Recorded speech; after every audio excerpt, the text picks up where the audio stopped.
Bonjour, bienvenue à cette présentation sur les groupes sanguins. Nous allons aborder le système ABO ainsi que Rhésus. Premièrement, au niveau des groupes sanguins, il existe 4 groupes sanguins principaux. Le groupe A, qui possède à la surface des globules rouges l'antigène de surface A, donc une molécule avec une forme particulière. Chez les gens de groupe sanguin B, l'antigène à la surface des globules rouges est l'antigène B, avec une forme différente de l'antigène A.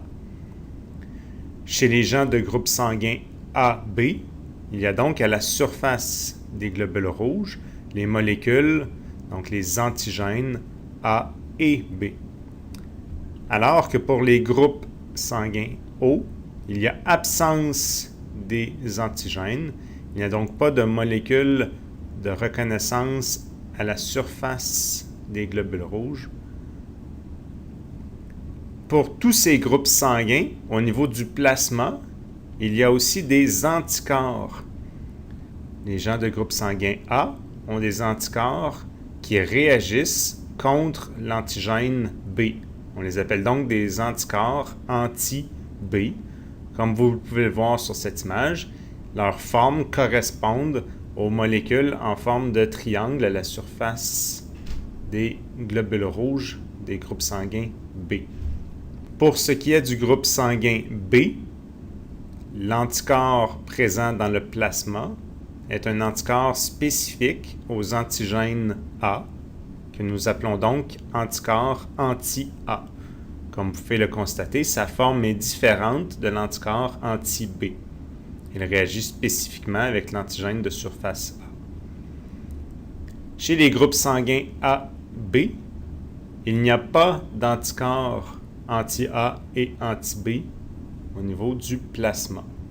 Alors que pour le groupe sanguin O, il y a présence des deux anticorps dans le plasma, donc les anticorps anti-A et les anti-B. Il y a également au niveau des groupes sanguins le facteur Rhésus. Le facteur Rhésus est une autre molécule à la surface des globules rouges. Si cette molécule est présente, on dit donc qu'on est positif pour le Rhésus. On ajoute donc après le groupe sanguin un signe plus. Si on a l'absence de cette molécule à la surface, on dit donc Rhésus négatif. On ajoute un moins à la suite du groupe sanguin. Si on regarde au niveau des globules rouges, il y a donc à la surface des globules rouges un antigène D avec une forme différente de l'antigène A et B présenté précédemment. Dans le cas des Rhésus négatifs, il y a absence de cette molécule à la surface, donc l'antigène de surface D n'est pas présent. Pour ce qui est du plasma et des anticorps, il n'y a pas d'anticorps anti-D chez les gens qui possèdent l'antigène D à la surface de leur globule rouge.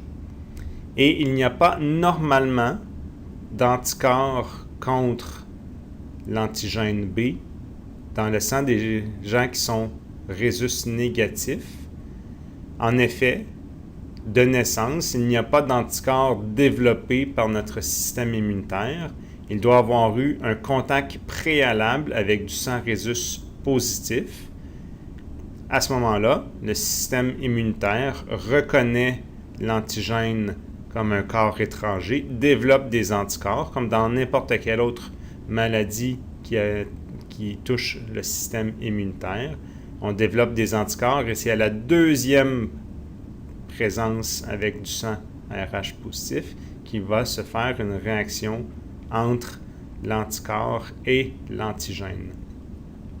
Pour ce qui est des anticorps du groupe sanguin ABO, donc les anti-A et les anti-B, ils sont présents de naissance dans le sang. Si on regarde la fréquence des groupes sanguins, on peut constater que les groupes sanguins varient dans la population. Il y a des groupes sanguins beaucoup plus présents que d'autres. Donc ce tableau est à titre indicatif pour vous faire remarquer aussi que la majorité de la population québécoise possède antigènes de surface D à la surface des cellules sont donc considérés comme RH positifs. Il y a 85% de la population, avec les données en 2010, qui sont positifs, alors que 15% de la population sont RH négatifs. Le groupe sanguin le plus commun étant le O positif, avec près de 40% de la population. L'intérêt de comprendre les groupes sanguins avec les antigènes sur les globules rouges et les anticorps au niveau du plasma est pour l'agglutination, la réaction entre le sang d'un donneur et le sang d'un receveur, pour savoir quelles sont les transfusions compatibles. Ainsi, si on donne l'exemple avec un sang d'un donneur qui est de groupe sanguin A, donc qui porte l'antigène à la surface, l'antigène A, si le receveur du sang est également de groupe sanguin A, nous avons vu précédemment dans le tableau qu'il possède l'anticorps anti-B. Dans cette situation, il n'y a pas d'agglutination, il n'y a pas de réaction entre l'anticorps du receveur et les antigènes à la surface des globules rouges du donneur, parce que les formes ne sont pas compatibles.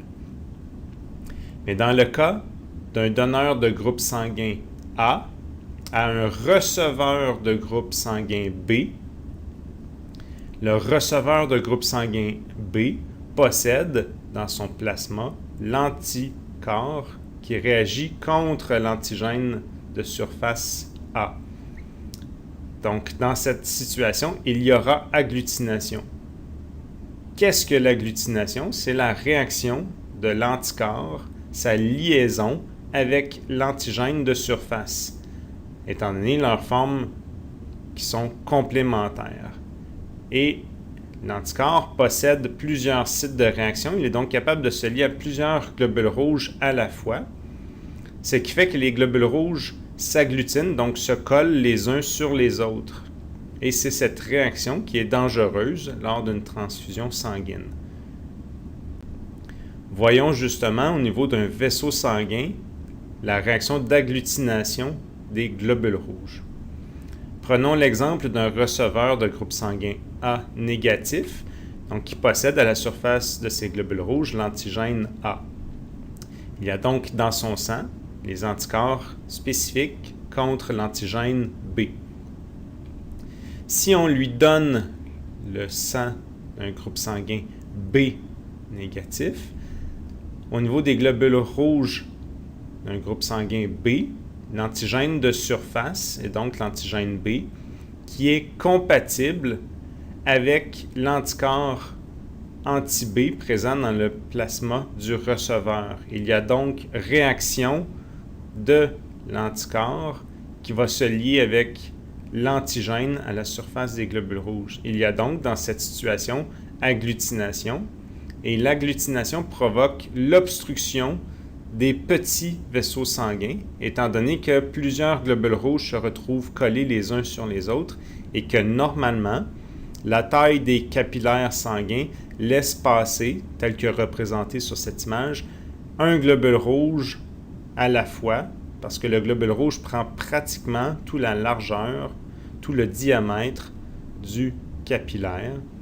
Donc, la réaction d'agglutination va bloquer les capillaires et cette réaction peut entraîner un manque d'oxygène au niveau des cellules, étant donné que les globules rouges ne sont plus capables de se rendre à destination pour donner l'oxygène. Ce manque d'oxygène peut entraîner la mort dépendant de l'intensité de la réaction d'agglutination. Merci.